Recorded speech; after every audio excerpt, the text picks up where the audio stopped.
استاد افضلشاه شادی می سراید در وصف دنغره.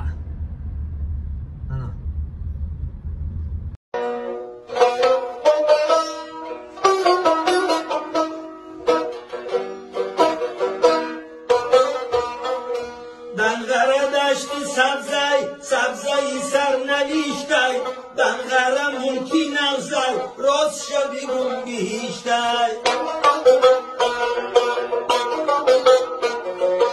از شرشر تا عالم تاب دشتی کشاده دارد، دو نیروگاهی برخی در سنگ کوده دارد.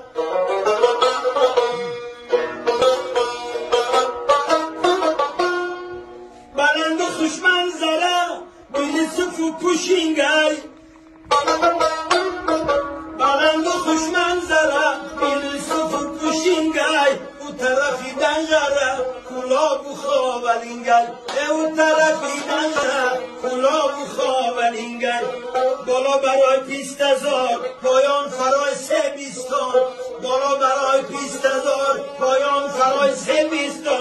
نگهبانی دنغره مولانا تاج‌الدین جان، دنغره دشتی سبزی سرنوشتی، دنغره ملکی نغزی راست شبی گم بیشتی،